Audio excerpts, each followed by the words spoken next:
For the first time, perhaps, people are now looking at economic data, looking very keenly, in fact, week after week, month after month, as inflation numbers, output numbers come out, the media reports them, and the public watches. Policymakers are responding to changes in economic data as they never have before. To talk more about the data, difficulties, what are the questions we face, I have with me Dr. Pronab Sen, Chief Statistician of India. Welcome to the show, Pronab. Thank you. This is a time when perhaps you're doing things that matter more to anybody than they might have in the past, more to people. Whereas, we always know economists were the boring people who looked at data. But today, and the kind of hype that the inflation data has when it comes out in the media, the kind of focus that GDP numbers, the attention that policymakers give to data. So are you glad that you're in the midst of all this focus, or is it a source of worry, and do you worry that actually the quality of the data might be a little suspect and too much attention is being given to it? Well, I quite enjoy being on prime time. So I have no complaints in that regard. From what I gather is my predecessors,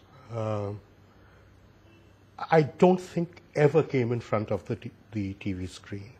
And I've probably been doing it on a weekly basis. As far as the quality of data is concerned, it really isn't so much an issue of the quality.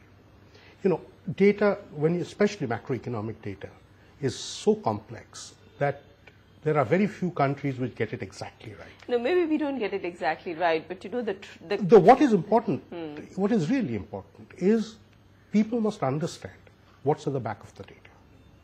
I mean, they shouldn't be taking the data as being God-given truth. It isn't. I mean, it comes out of a system which is not entirely reliable. Let's focus on some of the specific issues. For example, output. So, the IIP number comes out monthly, and whether markets move in response or not is another question, but at least the public watches. When IIP went down sharply in August, there was this sense that, now with a 1.7% growth in IIP, we are heading towards a deep recession.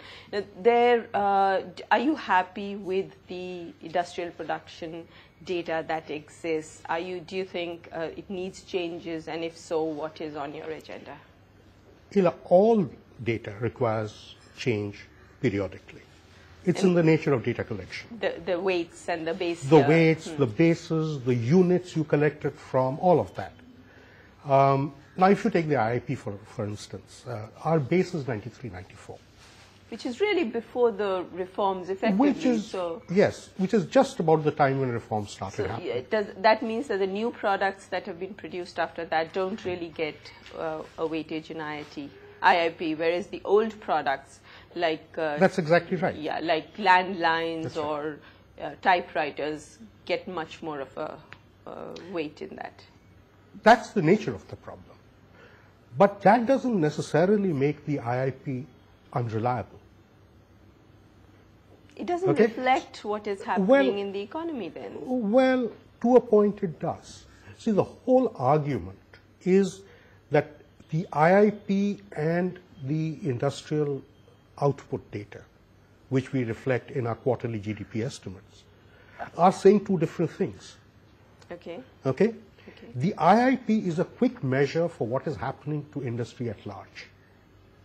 And the assumption is that, yes, you may not be picking up a lot of the products that have come subsequently, but by and large, if the demand patterns and the consumption patterns are consistent, then you shouldn't be seeing too much of a difference. Yeah, but when it comes to the levels, so if I'm not capturing, for instance, color TVs, and I'm capturing only black and white TVs. IIP is accurate so long as the growth rate of color TVs and the growth rate of black and white TVs aren't that much different.